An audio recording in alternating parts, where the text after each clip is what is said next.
Time limit is 7 minutes. Yes. Okay. Yeah, thank you, Anita, for the opportunity.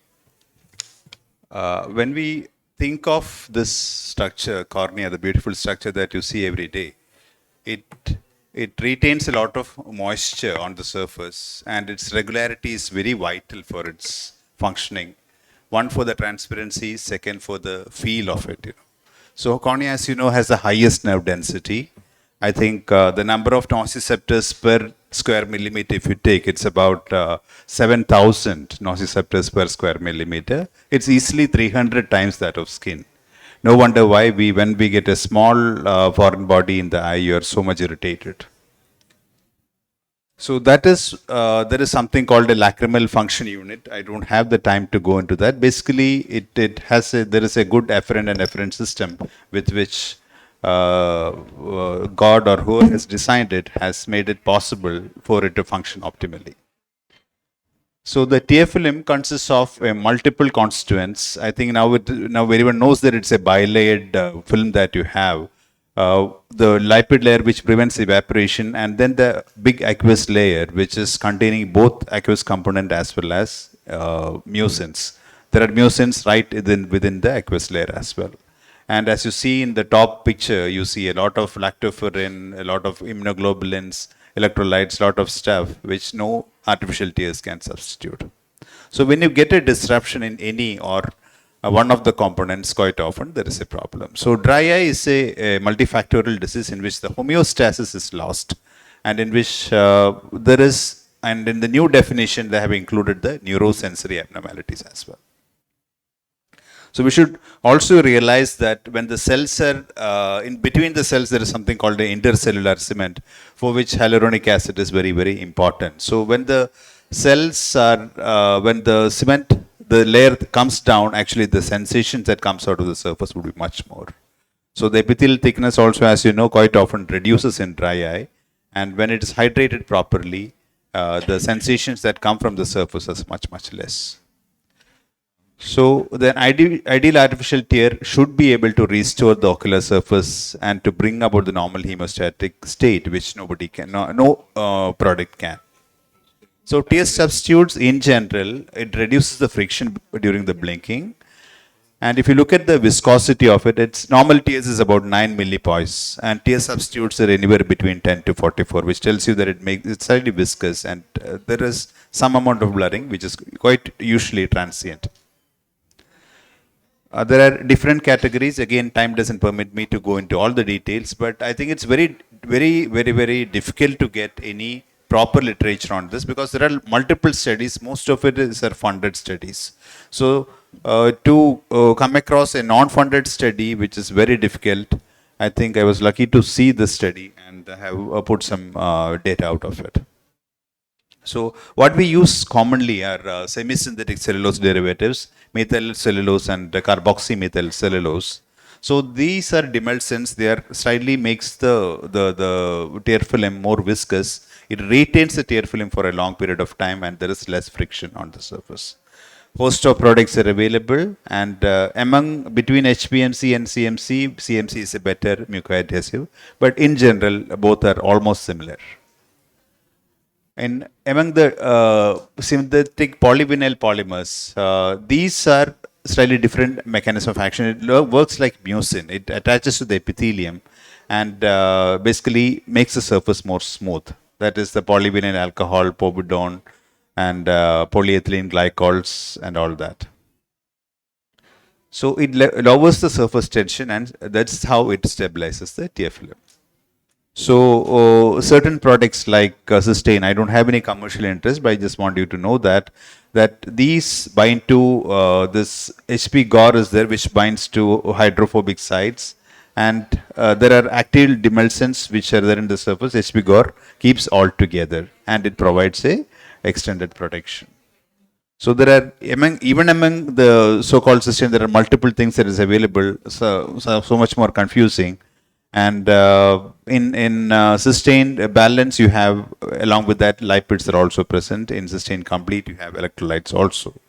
So in Osmoprotection, what you mean is there are small hydrophilic osmotically active substances that modify the cellular water intake. it basically prevents against hyperosmolarity or hyperosmolality induced HOD. So there is, as osmoprotection goes into the cell, it is the increased duration of action of the dimers can be expected. So there are different type of protectants. I think a few are available in the market. Erythritol, glycerol are well-known things. Trehalose is there, sorbitol is there, L-carnitine is there. So when you have a normal cell and when it is exposed to hyperosmolar environment, it gets dehydrated.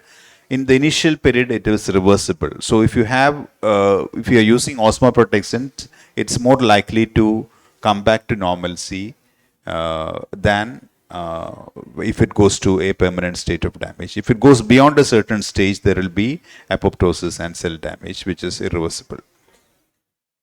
So there are these solutes, what we say, these are having multiple ways of entry into the cell. So glycerol has a passive diffusion, while erythritol also has a passive diffusion. L-carnitine has basically it through amino acid transport mechanism, it goes inside the cell, and that is an active transport mechanism. So these are two slides comparing the action of MMP, that is a collagenase, that is an inflammatory marker on the cell at different osmolar concentrations. At 312, which is near to normalcy, it is not there. But if you go to 450 milliosmolar, the amount of inflammatory markers go up. But if you pre-treat the patient with L-carnitine and erythritol, the inflammatory markers are slightly less. So there is another compound, trehalose, which is again useful. It is disaccharide protective. It also forms a gel around the cell organelles, and it is supposed to stimulate autophagy, and that's how it protects. So there is a good paper, randomized controlled trial. I'll take one more minute from our All India Institute in Jodhpur, in which they have done a reasonably good study, and they have found that trehalose along with sodium hyaluronate is quite useful. So, but we have to understand that there are a lot of ion channels in the dry eye which we have not really come across. This is one of the recent papers which came from Narad Nethralaya. They found that a lot of channels are there. The red ones are action which causes dry eye features.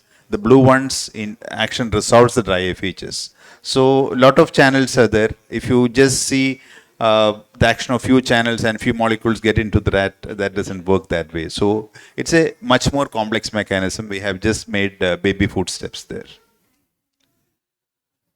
The other important category is the humectants, which involves hyaluronic acid. It has got a good mucoadhesive action. It has got a reparative process also. It attaches to CD44 cells, and it has known to cause healing process of the epithelium.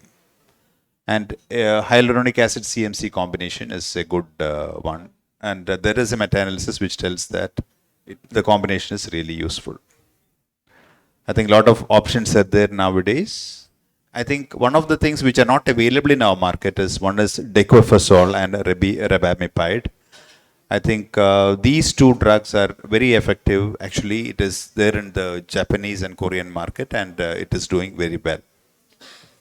So in the interest of time, I'll just say that it increases the tear lipid thickness and increases the objective and subjective scores. And if you combine decofazole with sodium hyaluronate, we know that it is much better than using sodium hyaluronate or any other agent. So I think if